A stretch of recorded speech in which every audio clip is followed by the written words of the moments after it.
सारे स्टूडेंट्स जो होते हैं वो मेरे वीडियो लेक्चर में शुरू में ही आते हैं और उसे वहीं पर छोड़ के चले जाते हैं। तो प्लीज़ आप लोग ऐसा मत कीजिए, क्योंकि अगर यदि आप ऐसा करते हैं तो दो नुकसान होते हैं। सबसे पहले, जो मैं इतनी मेहनत करके आप सबके लिए वीडियो लेक्चर तैयार करता हूँ, मेरी भी उम्मीद, मेरी भी आशा टूटती है। और दूसरी चीज़, दूसरा नुकसान ये आपको होता है कि उस वीडियो लेक्चर में समझाई गई बातें आप लोगों की समझ में नहीं आती है। Class hello students, welcome back my channel excellence classes.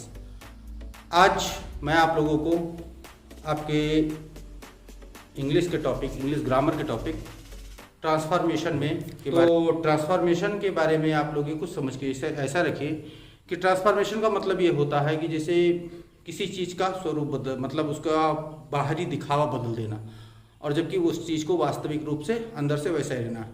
कुछ आसान भाषा में इस प्रकार समझ लीजिए कि जैसे कोई व्यक्ति अगर मेकअप कर लेता है तो वो सांवला व्यक्ति गोरा हो जाता है, या फिर मेकअप के जरिए कोई जवान व्यक्ति बूढ़ा हो जाता है, या फिर बूढ़ा व्यक्ति जवान हो जाता है। लेकिन उसकी वास्तविकता जो है, यानी जो जवान बना है बूढ़ा व्यक्ति वो बूढ़ा है, और जो जवान व्यक्ति बूढ़ा बना है वो वास्तविक में जवान है। वो वास्तविकता में अपनी स्वरूप को, अपने रूप को नहीं खोता है। इसी प्रकार से ट्रांसफॉर्मेशन में भी कुछ इसी प्रकार का होता है कि यदि आप उस ट्रांसफॉर्मेशन में वाक्यों की लिखने की संरचना बदल भी डालें, जो कि ट्रांसफॉर्मेशन में की जाती है, कि वाक्यों की लिखने की संरचना यदि आपने बदल डाली तो उसमें आपको उसके मीनिंग्स को, उसकी अर्थ को नहीं बदलने देना होता है।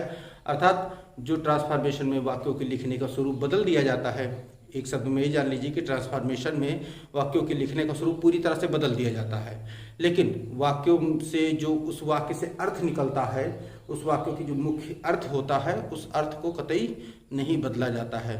तो आज के हम इस वीडियो लेक्चर में जानेंगे कि ट्रांसफॉर्मेशन के कुल कितने रूप होते हैं, कितने प्रकार के सेंटेंस का ट्रांसफॉर्मेशन किया जा सकता है, और अपने पहले टॉपिक के बारे में समझेंगे।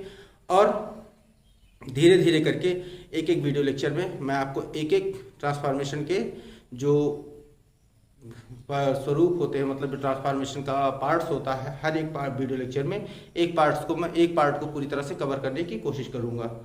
तो चलिए पहले देखते हैं कि हमारे पास ट्रांसफॉर्मेशन के क्या रूप होते हैं। लेकिन उससे पहले हम लोग एक बहुत ही मशहूर इंग्लिश राइटर जेसी नेस्फील्ड, जिन्होंने ट्रांसफॉर्मेशन की एक डेफिनेशन दी थी, उस डेफिनेशन को देख लेते हैं। बहुत ही मशहूर राइटर जेसी नेस्फील्ड, जिन्होंने ट्रांसफॉर्मेशन की एक डेफिनेशन दी थी, पहले उस डेफिनेशन को हम लोग देख लेते हैं कि वो डेफिनेशन थी क्या। उसके बाद हम लोग जानेंगे कि ट्रांसफॉर्मेशन में और कितने पार्ट्स होते हैं। जैसे उन्होंने लिखा है, to transform a sentence is to change it one grammatical form to another grammatical form with altering its sense. ठीक, तो इसमें नेस्फील्ड जी लिखते हैं कि किसी भी सेंटेंस के रूपांतरण जो होता है उसको एक व्याकरण की विधा से परिवर्तित करके दूसरे व्याकरण की विधा में डालना रहता है, लेकिन उसकी जो मीनिंग होती है, उसका जो अर्थ होता है, वो हमको नहीं बदलना रहता है। क्लियर? चलिए इसको मैं इसकी हिंदी भी लिख दे रहा हूं, जिससे कि आपको ये डेफिनेशन एकदम क्लियर हो जाएगी। अर्थात किसी दिए हुए वाक्य को उसका अर्थ बदले बिना एक रूप से दूसरे रूप में परिवर्तित करना ही ट्रांसफॉर्मेशन कहलाता है। ये हमारे जेसी नेस्फील्ड साहब की डेफिनेशन है, इसे आप लोग नोट कर लीजिए और साथ ही साथ याद भी कर लीजिए, जिससे कि आपको लोगों के लिए और भी आसानी रहे। तो चलिए इसे नोट कीजिए, और उसके बाद हम लोग अगली स्लाइड में देखते हैं कि जो ट्रांसफॉर्मेशन के और भी रूप हैं, कितने रूप हैं और उनके क्या क्या नाम हैं। तो चलिए पहले से आप नोट कीजिए। चलिए पहले अगले टाइप जानने के पहले हम लोग ये देखते हैं कि एक दो एग्जाम्पल लेके देख लेते हैं कि ट्रांसफॉर्मेशन वास्तविकता में होता क्या है। ट्रांसफॉर्मेशन जो हमने भी बताया है कि वाक्यों का स्वरूप ना बदलने पाए, वाक्यों का स्वरूप बदल जाए लेकिन उस वाक्य का अर्थ ना बदलने पाए, वो किस प्रकार से सेंटेंस में हम लोगों को अप्लाई करना रहता है। तो पहले सेंटेंस हम लोग देख लेते हैं। जैसे पहला सेंटेंस हमने ले लिया, शी इज इंटेलिजेंट, अर्थात वो बुद्धिमान है, वो तेज है। तो इसका अगर हमें निगेटिव बनाना हुआ तो अभी तक हाई स्कूल में आप लोगों ने क्या पढ़ा होगा कि सहायक क्रिया के तुरंत बाद हम लोगों को नॉट लगा देना रहता है और सेंटेंस हमारा निगेटिव बन जाता है। लेकिन उस टाइप में नॉट लगाने से सेंटेंस निगेटिव बनता तो बनता है, लेकिन साथ ही साथ उसका अर्थ भी बदल जाता है। लेकिन इस टाइप में हमने अभी बताया है कि इस सेंटेंस का अर्थ न बदलने पर यदि इसका अर्थ निकल रहा है कि वो बुद्धिमान है, तो निगेटिव में भी कुछ इस प्रकार से हम लिखेंगे कि यही अर्थ निकले कि वो बुद्धिमान है। तो जैसे ये कैसे लिखा जाएगा, चलिए देखते हैं। तो ये हमारा निगेटिव सेंटेंस हो गया, अर्थात शी इज नॉट फूल, यानी कि वो मूर्ख नहीं है। तो मीनिंग वही निकल के आई कि वो बुद्धिमान है, यानी मूर्ख नहीं है तो इसका मतलब वो बुद्धिमान है। तो यहाँ पे हम लोगों ने क्या किया, इंटेलिजेंट का अपोजिट वर्ड यूज कर दिया, जिससे कि ये हमें निगेटिव भी बन गया और उसका अर्थ भी नहीं बदला। तो इसी प्रकार से आप लोग आगे भी देखेंगे किस प्रकार से और सेंटेंस होते हैं। आशा है ट्रांसफॉर्मेशन का जो मूल भाव मैंने समझाने की कोशिश की है वो आपको समझ में आ गया होगा। चलिए देखते हैं आगे हम लोग कि इसके कितने और पार्ट्स होते हैं। तो स्टूडेंट्स यहाँ पे मैंने 5 बिंदु यानी 5 पॉइंट्स आपके लिए लिखे हैं, जिसमें पहला पॉइंट है हमारा removal and use of adverb too. दूसरा पॉइंट है interchange of degree of comparison. तीसरा पॉइंट है interchange of active and passive voice, जो कि बहुत ही मशहूर है, आप लोग बहुत अच्छी तरीके से जानते होंगे कि एक्टिव पैसिव वॉइस होता क्या है। जो कक्षा 9 से ही पढ़ते चले आ रहे हैं तो ये आसानी समझ में आ जाएगा, लेकिन थोड़ा सा इसे मैं यहाँ भी बहुत ही इजी वे में समझाऊंगा। इस एक्टिव एंड पैसिव वॉइस के जो वीडियो लेक्चर को आप बिल्कुल भी मिस मत कीजिएगा, क्योंकि इस वीडियो लेक्चर में मैं आपको एक साथ 2 काम सिखाऊंगा। अब वो 2 काम क्या हैं वो इसी वीडियो लेक्चर में आपको समझ में आ जाएंगे।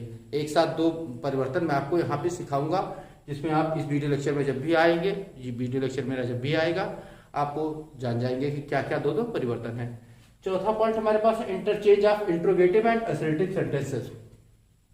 5वां है interchange of affirmative and negative sentences. ये 5 पॉइंट मैंने आपके लिए यहाँ पे लिखे हैं, और फिर अभी अगली स्लाइड में और भी कुछ पॉइंट्स हैं, उनको मैं नोट करता हूँ और उसके बाद देखते हैं। पहला पॉइंट हमारा जो removal and use of adverb too, इसे भी आज ही क्लियर कर दूंगा कि removal and use of adverb too कैसे होता है। सबसे पहले इसे आप नोट कीजिए, फिर अगली स्लाइड में हम देखते हैं कि आगे और कौन कौन से पॉइंट है इसमें।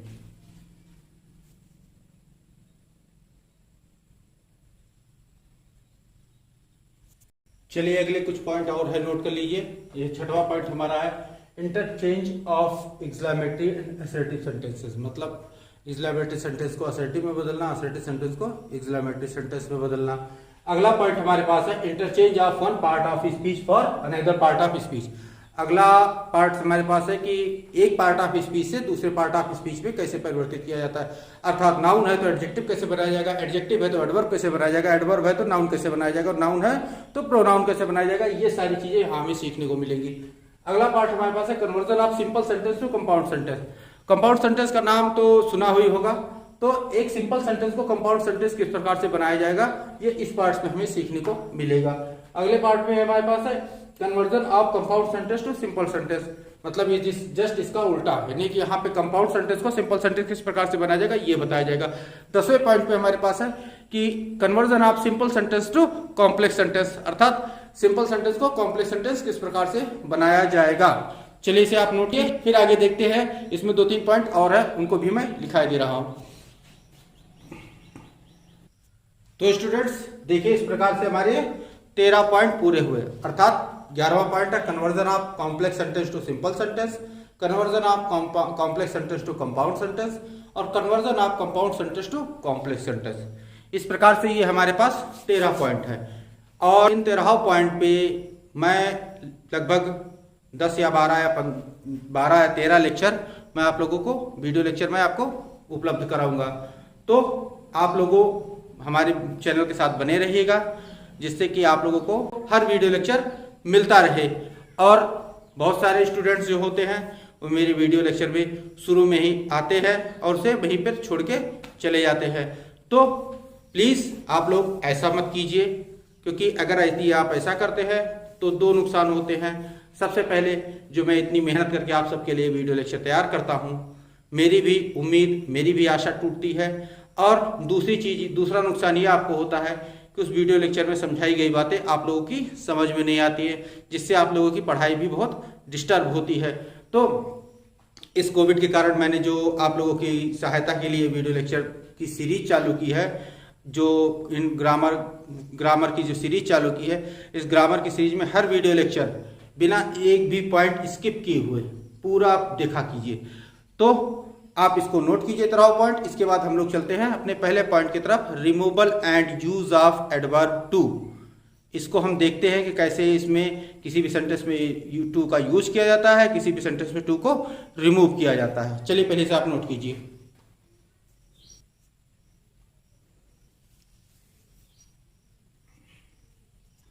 तो देखते हैं, पहला रूल हमारे पास है कि यदि sentence subject plus verb plus to plus adjective plus to plus verb की first form plus other word के स्ट्रक्चर पे आधारित हो, तो हम लोगों को सबसे पहले मतलब क्या क्या करना रहता है। एक एक पॉइंट ध्यान से सुनिएगा, और अगर समझ में आता है तो ठीक है, अगर नहीं समझ में आता तो आप लोग मेरे वीडियो को पुश करके एक एक पॉइंट लिखते हुए चलिएगा। तो सबसे पहले आप लोगों को मैं एक एक पॉइंट समझा देता हूं। तो सबसे पहले हम इसका टू हटाने के लिए सबसे पहले इस टू को हम हटा के सो लगाएंगे, अर्थात टू को हटा के सो लगाया जाएगा। फिर इसके बाद हमें क्या करना रहेगा, जो एडजेक्टिव लिखा हुआ एडजेक्टिव भी रहने देंगे। फिर यहां पे हम इस टू को हटा देंगे, इसकी जगह पे हम दैट लगाएंगे, और दैट लगाने के बाद इस सब्जेक्ट पर जो सब्जेक्ट यहां होगा उस सब्जेक्ट के अकॉर्डिंग यहां पे हम प्रोनाउन का यूज करेंगे। दैट के तुरंत बाद हम प्रोनाउन का यूज करेंगे, और प्रोनाउन के बाद यदि यहां वर्ब प्रेजेंट टेंस में है, यानी इज है या फिर आर है, तो यहाँ पे सब्जेक्ट के मतलब जो प्रोनाउन हम यूज करेंगे उस प्रोनाउन के तुरंत बाद हम लोग कैन नॉट का प्रयोग करेंगे। अगर पास्ट टेंस में है तो कुड नॉट का प्रयोग करेंगे, और उसके बाद अदर वर्ड को वैसे का वैसा ही लिख देंगे। चलिए इसे एग्जाम्पल की सहायता समझने की कोशिश करते हैं। जैसे देखिए, ये एग्जाम्पल हमारे पास आ गया, he is too weak to run a race. तो इसको सबसे पहले हम क्या करेंगे, हमने क्या बताया था, पहले इस टू को हटाते हैं। टू को हटा के क्या बताया था, सो लगाने के लिए। तो ही इज सो, उसके बाद इस एडजेक्टिव को वैसे ही वैसे लिखने ने कहा था, तो वीक लगा दिया हमने, ही इज सो वीक। अब इस टू को हटाने के बाद हमने क्या कहा था, जब दूसरा टू हटाया जाएगा तो उस जगह पे हमें दैट का प्रयोग करना रहेगा। तो यहां पे दैट लगाया हमने, और फिर क्या कहा था, दैट के बाद हमें प्रोनाउन का यूज करना है जो सब्जेक्ट दिया गया है उसके अकॉर्डिंग। तो यहाँ सब्जेक्ट में ऑलरेडी प्रोनाउन दिया गया है, तो इसके अकॉर्डिंग जो प्रोनाउन हम यूज करेंगे वही चीज आएगी, दैट ही। और उसके बाद क्या कहा था, कैन नॉट या कुड नॉट का प्रयोग सेंटेंस में टेंस के अनुसार किया जाएगा। तो यहाँ इज लगा हुआ है, तो यहां पर हमें ही के बाद कैन नॉट का प्रयोग करना रहेगा, कैन नॉट। और फिर उसके बाद ये पूरा वैसे का वैसा ही लिख देंगे हम लोग, रन ए रेस। क्लियर? चलिए नोट कीजिए।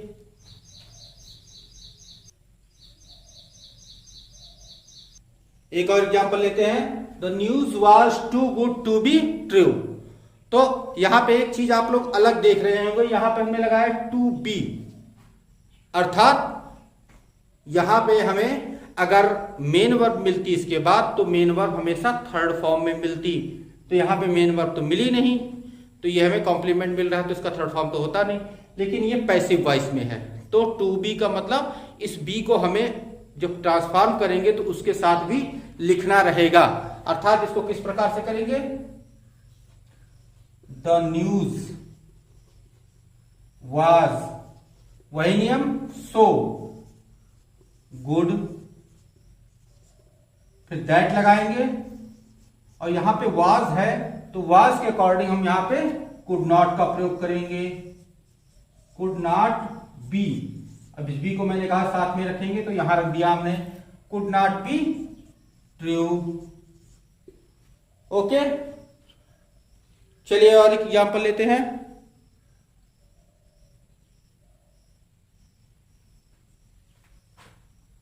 जैसे दूसरा एग्जांपल था ये, तीसरा एग्जाम्पल, ही इज, लगाते हैं यहां पे, Ravi is too good to kill a dog. Ravi is too good to kill a dog. तो इसको क्या हो जाएगा, रवि एज, टू को हटाया हमने तो क्या लगाएंगे, सो गुड दैट। अब यहां पे रवि के अकॉर्डिंग प्रोनाउन यूज करेंगे तो रवि के अकॉर्डिंग प्रोनाउन यूज होगा ही। और यहां पे प्रेजेंट टेंस है अर्थात कैन नॉट। उसके बाद ये पूरा का पूरा वैसे ही हम लोग लिख देंगे।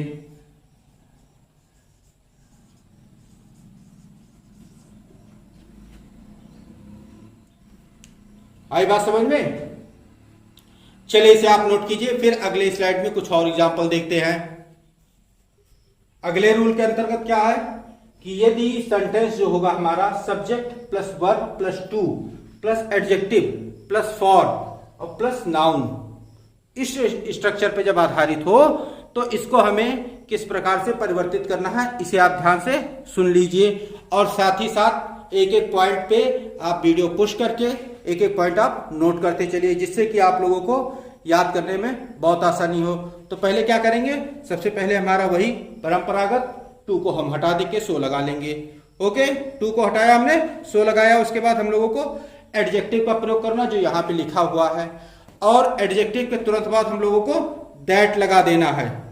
ठीक है, एडजेक्टिव के बाद दैट का प्रयोग होगा, और दैट के बाद सब्जेक्ट के अकॉर्डिंग जो भी यूज होना चाहिए सब्जेक्ट, उस जगह पर वो सब्जेक्ट यूज किया जाएगा। जो प्रोनाउन हम पहले बताए हैं कि सब्जेक्ट के अकॉर्डिंग जो भी प्रोनाउन यूज करना हो तो उस प्रोनाउन को उसके अकॉर्डिंग हम यूज करेंगे। फिर प्रोनाउन को यूज जब कर लेंगे तो उसके बाद क्या होगा, उसके बाद हम लोग जो उस नाउन है वो नाउन का प्रयोग कर देंगे। अर्थात इसको हम लोग एक एग्जाम्पल की सहायता समझने की कोशिश करते हैं कि एग्जाम्पल में, अगर एग्जाम्पल की सहायता समझते हैं तो जल्दी समझ में आ जाएगा।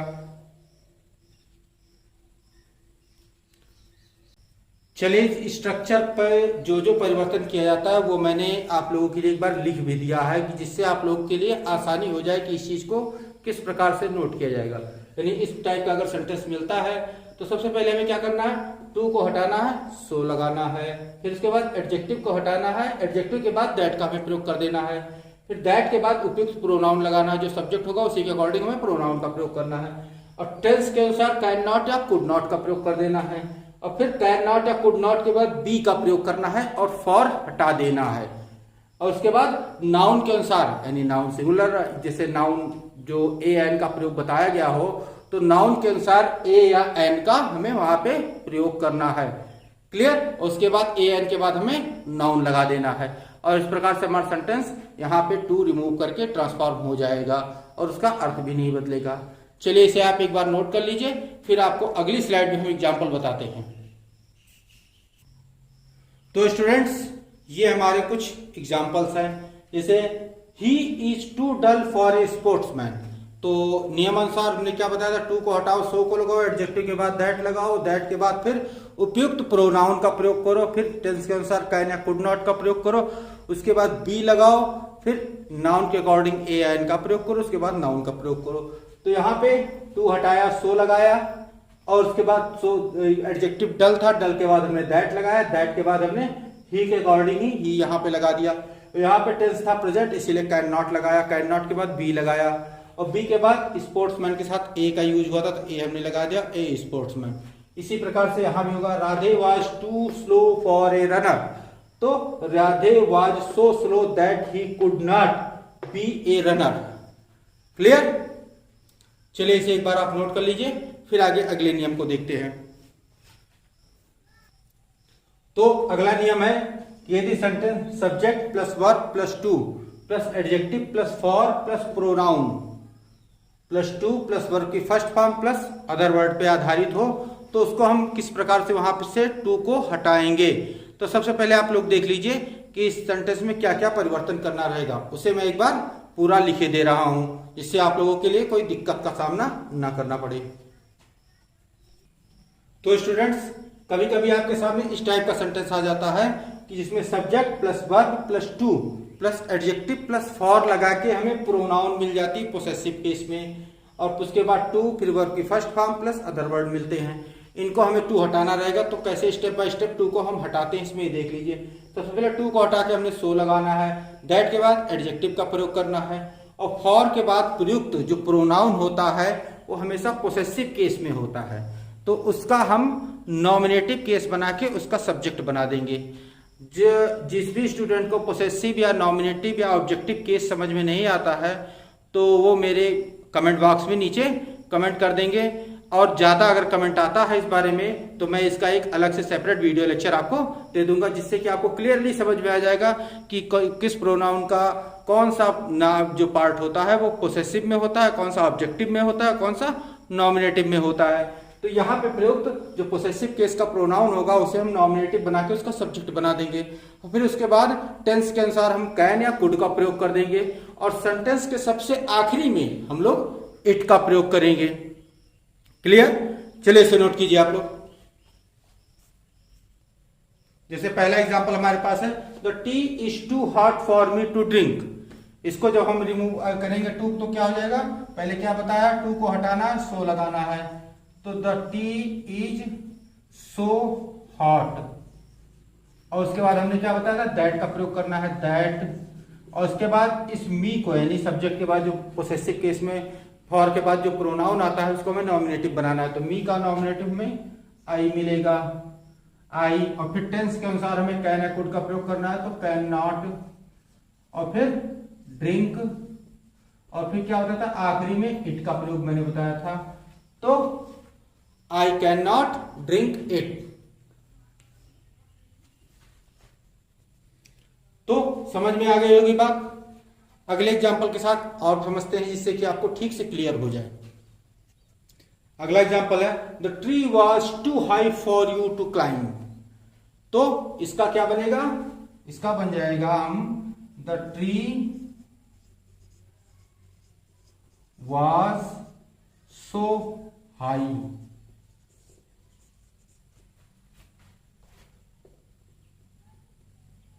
High that you could not, क्योंकि वॉज लगा है तो कुड नॉट का प्रयोग करेंगे हम, could not climb it. Okay, चलिए इसे नोट कीजिए आप लोग।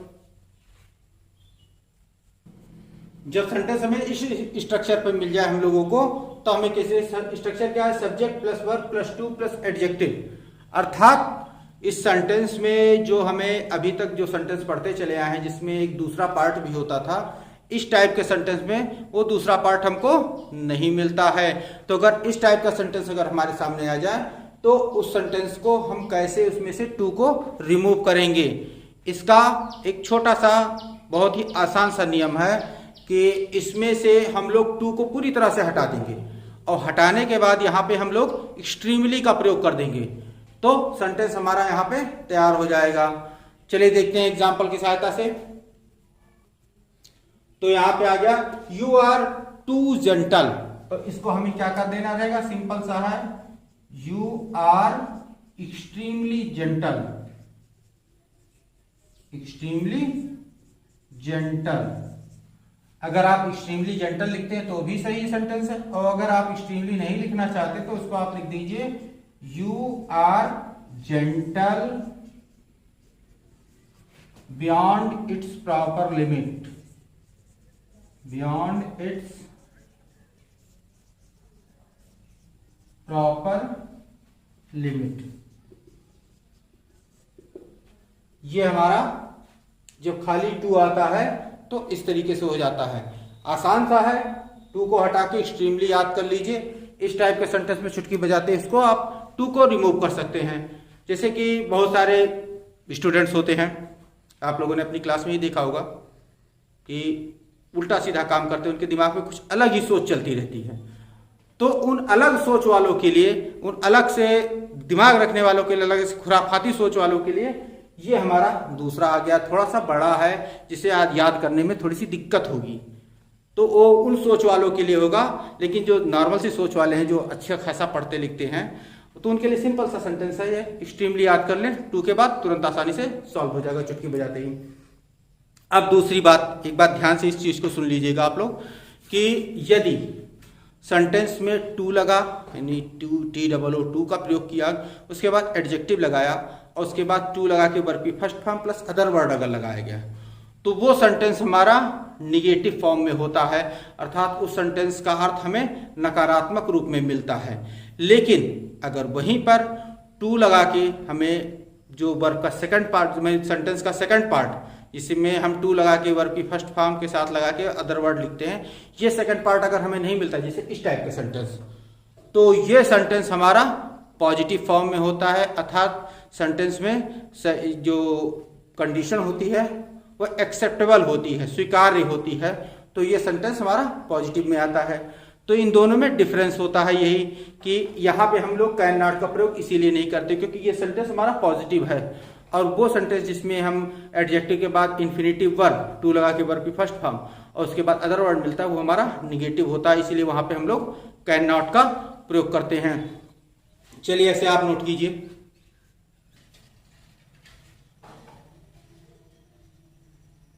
तो स्टूडेंट्स, जितने भी रूल्स मैंने अभी तक बताए हैं, उन सारे रूल्स के मैंने एक एक जो नियम होते हैं, एक एक एग्जाम्पल, सभी के एक एक एग्जाम्पल हमने लिख दिए हैं। जैसे Sohan was too weak to play, so it is never too late to mend. हाँ, यहाँ पे एक चीज आप लोगों को ध्यान देना जरूरी है कि यहाँ पे जो सब्जेक्ट आता है, वो सब्जेक्ट यदि सजीव है तब तो हम लोग प्रोनाउन का प्रयोग कर लेंगे, लेकिन अगर सब्जेक्ट यहाँ पे निर्जीव मिल जाता है, कोई ऐसी चीज जिसमें जान ना हो, तो यहाँ पे प्रयुक्त होने वाला जो सब्जेक्ट होगा, यहाँ पे जो प्रयुक्त हो रहा है, ये सारा हमें इट के फॉर्म में ही मिलेगा। यहाँ पे हमको इट लगाना रहेगा, ठीक है।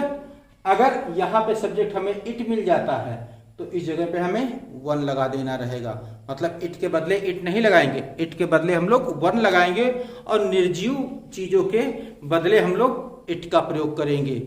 तो यहाँ पे आप लोगों को ये चीज हो गई। एक एग्जाम्पल हमारे दिमाग में, मेरे सामने आया, दिमाग में आया, तो मैंने कैसे नोट कर देना चाहिए। तो it is too hot for me to touch, उसके बाद he is too innocent for a leader, और उसके बाद यू आर टू गुड। ये सारे 5 एग्जाम्पल मैंने जो अभी तक आप लोगों को नियम बताए हैं, उस नियम के अंतर्गत ये सारे 5 एग्जाम्पल एक बार मिसिकुलस रूप में मैंने लिख दिए हैं, जिससे कि आप लोगों को समझ में आ जाए। चलिए इसे आप नोट कर लीजिए।